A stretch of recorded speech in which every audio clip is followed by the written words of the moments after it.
नमस्कार दोस्तों।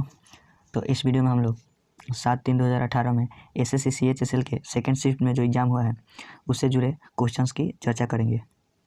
ये जो क्वेश्चन मैं लाया हूँ ये एक सेट से लिया हूँ, क्योंकि टाइप करने में बहुत ज़्यादा समय लगता है, तो इसीलिए मैंने जो है जल्दी जो है वीडियो अपलोड करने के लिए डायरेक्ट सेट से स्कैन करके जो है मैं वीडियो लाया हूँ।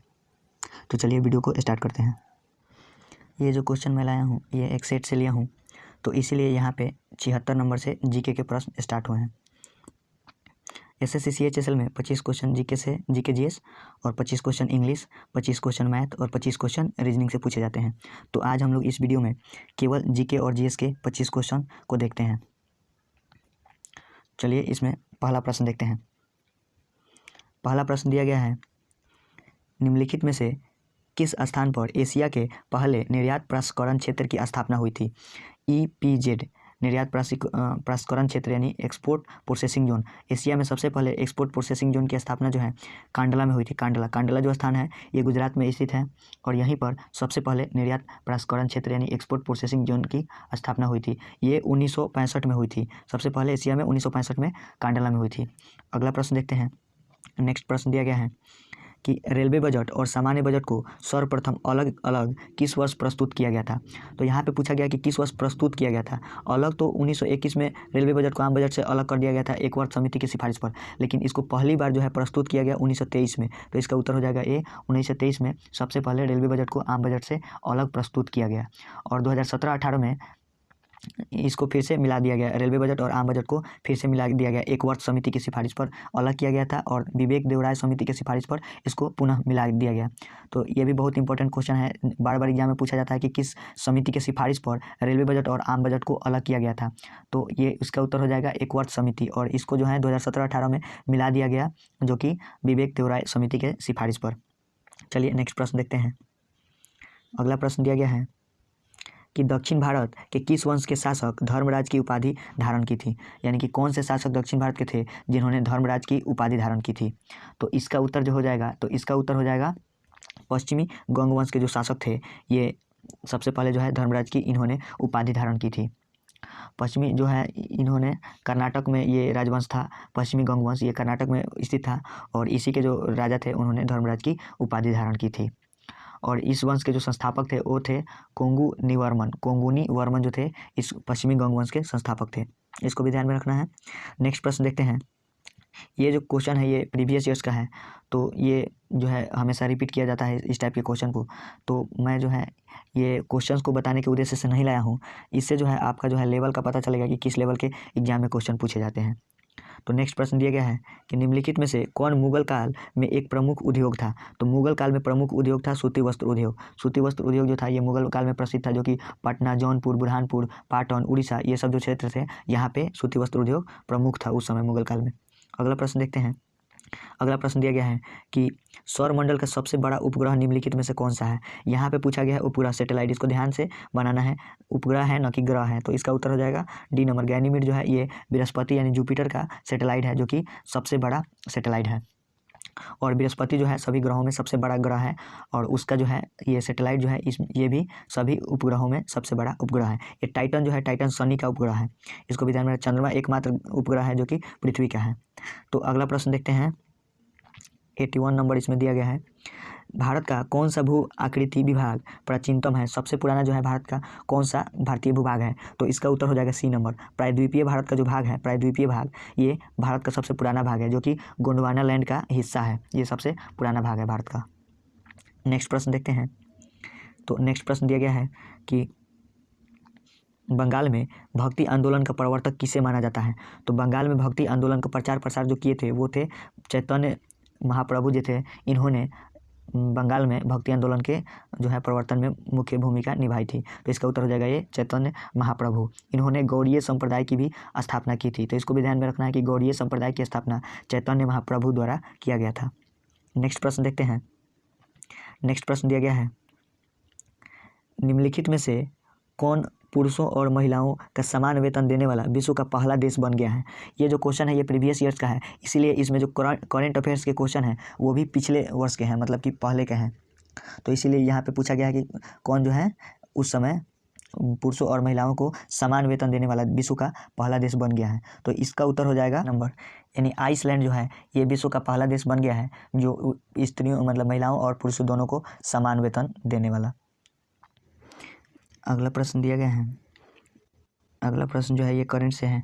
ये करंट का जो है 2017 का करंट पूछा गया है, क्योंकि 2018 में एग्जाम हुआ था तो इसीलिए यहाँ पे 2017 का करंट पूछा गया है। क्वेश्चन है कि वर्ष 2017 में साहित्य के क्षेत्र में नोबेल पुरस्कार किसे दिया गया था, यानी कि 2017 में साहित्य का नोबेल किसे दिया गया था। तो इसका उत्तर हो जाएगा बी नंबर, कुजाओ इस्गिरो जो थे इन्हें 2017 में साहित्य के क्षेत्र में नोबेल पुरस्कार दिया गया था। 2021 में जो वर्तमान में है तो 2021 में साहित्य के क्षेत्र में अब्दुल रज़ाक गुरनाफ जो थे इन्हें 2021 में नोबेल पुरस्कार से सम्मानित किया गया है। अभी जो है मई 2022 में एग्ज़ाम का जो है CHSL के एग्ज़ाम का घोषणा हो चुका है, तो इसीलिए जो है 2021 का करंट जो है और भी महत्वपूर्ण हो सकता है। अगला प्रश्न दिया गया है कि बांग्लादेश के राष्ट्रपति का आधिकारिक निवास सह कार्यालय डैश कहा जाता है। तो बांग्लादेश के जो राष्ट्रपति का आधिकारिक निवास स्थल है उसको बंगा भवन कहा जाता है। तो इसका उत्तर हो जाएगा सी नंबर, बंगा भवन। और भारत के आधिकारिक निवास स्थल जो है राष्ट्रपति का उनका क्या होता है, तो राष्ट्रपति भवन जो होता है ये भारत के राष्ट्रपति का आधिकारिक निवास स्थल है। और ये भी क्वेश्चन पूछा जाता है बांग्लादेश के संस्थापक किसे कहा जाता है, तो शेख मुजीबुर रहमान जो थे ये बांग्लादेश का संस्थापक के रूप में जाने जाते थे। और बांग्लादेश में जो है राष्ट्रगान अमार सोनार बांग्ला ये जो है रविन्द्रनाथ टैगोर द्वारा लिखा गया है। नेक्स्ट प्रश्न है कि सामान्यतः धातुएं डैश होती हैं। तो धातुएं जो होती हैं वो आघातवर्धनीय होती हैं, तन्य होती हैं और विद्युत का सुचालक होती हैं, न कि कुचालक। तो ये कुचालक दिया गया है इसीलिए ये गलत है, और 1 और 2 ये दोनों सही है। तो इसमें ऑप्शन ए में दिया गया है केवल 1 और 2, तो ये ऑप्शन ए सही है। और धातुएं जो है आघातवर्धनीय और तन्य का मतलब होता है कि इनको जो है पीट कर चादर और इनको खींच कर तार के रूप में बनाया जा सकता है। अगला प्रश्न दिया गया है कि डाल्टन के अनुसार डाल्टन के परमाणु सिद्धांत के अनुसार पदार्थ का सूक्ष्मतम कण डैश कहलाता है। तो पदार्थ का सूक्ष्मतम कण जो है सबसे छोटा कण ये परमाणु कहा जाता है। ये डाल्टन ने जब सिद्धांत दिया था तो उस समय उन्होंने बताया था कि परमाणु का सबसे छोटा कण जो है ये किसी भी पदार्थ का सबसे छोटा कण जो है परमाणु है, जो कि अविभाज्य है, जिनको खंडित नहीं किया जा सकता। लेकिन बाद में उसे जो है खंडित करके परमाणु को इलेक्ट्रॉन, प्रोटॉन और न्यूट्रॉन में बांट दिया गया। तो अगला प्रश्न दिया गया है कि भारत के मुख्य चुनाव आयुक्त को कौन नियुक्त करता है। तो भारत के मुख्य चुनाव आयुक्त को भारत के राष्ट्रपति के द्वारा नियुक्त किया जाता है। तो इसका उत्तर हो जाएगा ए नंबर। और वर्तमान में मुख्य चुनाव आयुक्त कौन है, तो सुशील चंद्रा जो है ये वर्तमान में मुख्य चुनाव आयुक्त हैं, इसको भी ध्यान में रखना है। राष्ट्रपति जो है रामनाथ कोविंद है अभी वर्तमान में। अगला प्रश्न दिया गया है कि निम्नलिखित में से किसका कार्यकाल राष्ट्रपति की इच्छा पर निर्भर करता है। तो राष्ट्रपति की इच्छा पर महान्यायवादी, राज्यपाल और प्रधानमंत्री ये सब जो होते हैं ये राष्ट्रपति के प्रसाद पर्यंत कार्य करते हैं, यानी कि जब तक राष्ट्रपति चाहेंगे तब तक जो है ये कार्य कर सकते हैं। तो इसका उत्तर हो जाएगा बी नंबर, 1 और 2 दोनों जो है ये सही है। तो इसका उत्तर हो जाएगा ये महान्यायवादी और राज्यपाल। और नियंत्रक और महालेखा परीक्षक जो है इनको संसद में महाभियोग लगाकर हटाया जा सकता है। अगला प्रश्न दिया गया है कि निम्नलिखित में से कौन सा सामान्य परिस्थितियों में आमाशय के आंतरिक स्तर का हाइड्रोक्लोरिक अम्ल से रक्षा करता है। ये हाइड्रोक्लोरिक अम्ल जो होता है ये बहुत प्रबल अम्ल होता है, जो कि हम लोग को खाना को पचाने में मदद करता है। तो ये जब खाना को पचा सकता है तो हमारे आंतरिक अंग को भी पचा सकता था, लेकिन हमारे जो है सभी आंतरिक अंग जैसे कि आमाशय है इनमें श्लेष्मा जिसको म्यूकस बोला जाता है इसकी एक झिल्ली बनी रहती है, जिसके कारण हमारे आंतरिक अंग को किसी भी प्रकार का नुकसान नहीं पहुँच पाता है। तो इसका उत्तर हो जाएगा बी नंबर, श्लेष्मा। अगला प्रश्न है यहाँ पे 91 नंबर में दिया गया है कि जीवों के वर्गीकरण में डैश आकृति अथवा व्यवहार का विवरण अथवा दूसरे शब्दों में विशेष स्वरूप अथवा विशेष प्रकार हैं। तो इसका उत्तर हो जाएगा सी नंबर, अभिलक्षण। अगला प्रश्न दिया गया है कि यहाँ पे भी करंट दिया गया है, ये भी 2017 का है। प्रश्न है कि सभी राज्यों की बिजली वितरण कंपनियों के कुल ऋण का 97% जून 2017 तक उदय योजना के अंतर्गत कवर कर लिया गया है। उदय योजना में डी का क्या अर्थ है, तो यहाँ पे उदय योजना होता है, इसका जो है फुल फॉर्म में डी का अर्थ बताना है। तो इसका हम लोग फुल फॉर्म देख लेते हैं पहले। इसका उत्तर हो जाएगा बी नंबर, डिस्कॉम। उदय योजना में UDAY इसका ये होता है। तो उदय योजना में इसका फुल फॉर्म होता है उज्ज्वला डिस्कॉम एश्योरेंस योजना, इसका फुल फॉर्म होता है उज्ज्वला डिस्कॉम एश्योरेंस योजना। तो इसमें डी से हो जाएगा डिस्कॉम। अगला प्रश्न दिया गया है, अगला प्रश्न है कि स्पेस एक्स के डैश रॉकेट के द्वारा संयुक्त राज्य सरकार के लिए गुप्त जुमा अभियान लॉन्च किया गया। तो इसका उत्तर हो जाएगा ए नंबर फाल्कन 9। ये जो रॉकेट है ये वर्तमान में भी सबसे जो है मजबूत रॉकेट है और 147 जो है एक साथ सेटेलाइट छोड़ने का रिकॉर्ड इसी रॉकेट के नाम है फाल्कन 9, जो कि स्पेस एक्स कंपनी का ये रॉकेट है। और स्पेस एक्स कंपनी जो है ये एलॉन मस्क की कंपनी है, जो कि दुनिया में सबसे अमीर व्यक्ति हैं। तो अगला प्रश्न दिया गया है कि यहाँ पे प्रश्न है कि विश्व व्यापार संगठन के व्यापार सुविधा समझौते के कार्यान्वयन के लिए राष्ट्रीय व्यापार सुविधा कार्य योजना तैयार की गई है। यह वर्ष डैश के मध्य लागू किया जाएगा। ये जो योजना है ये कब लागू किया जाएगा? तो इसका उत्तर हो जाएगा ए नंबर 17 से 20 के बीच में ये योजना का जो है लागू किया जाएगा। अगला प्रश्न दिया गया है, यहाँ पे करंट का जो भी क्वेश्चन है ये इतना इंपॉर्टेंट नहीं है, क्योंकि ये तो बहुत पहले का करंट है। अभी जो एग्जाम होने वाला है इसमें जो है 2021 के करंट पूछे जाएंगे, मई से लेकर 2022 के मई तक के करंट इंपॉर्टेंट है, तो इसको ज़्यादा ये नहीं करना है, बस आंसर देख लेते हैं। भारतीय सरकार FRDI बिल 2017 के प्रावधानों पर सक्रिय रूप से काम कर रही है। FRDI में डी का क्या अर्थ है? तो इसमें डी का अर्थ डिपॉजिट होगा। FRDI का फुल फॉर्म क्या होता है? तो FRDI का फुल फॉर्म होता है financial resolution and deposit insurance bill.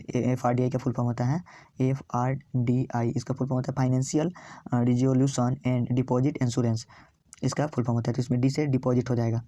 अगला प्रश्न दिया गया है यहाँ पे, ये प्रश्न जो है ये न्यूमेरिकल से दिया गया है कि यदि 800 न्यूटन का प्रणोद 16 वर्ग मीटर क्षेत्र पर लगाया जाता है तो दाब की गणना ज्ञात करें। तो दाब का गणना जो है, दाब कैसे निकालता है? दाब मतलब पी मतलब होता है कि बल बटा क्षेत्रफल। दाब का फॉर्मूला होता है बल बटा क्षेत्रफल, यानी कि फोर्स अपॉन एरिया। तो फोर्स कितना दिया गया है? फोर्स यानी कि बल जो है 800 न्यूटन दिया गया है और क्षेत्रफल दिया गया है 16 वर्ग मीटर। तो इसको भाग करेंगे तो आएगा 50, तो ये 50 पास्कल जो है ये इसका उत्तर हो जाएगा। तो डी नंबर में 50 है, तो 50 पास्कल जो है ये इसका उत्तर हो जाएगा।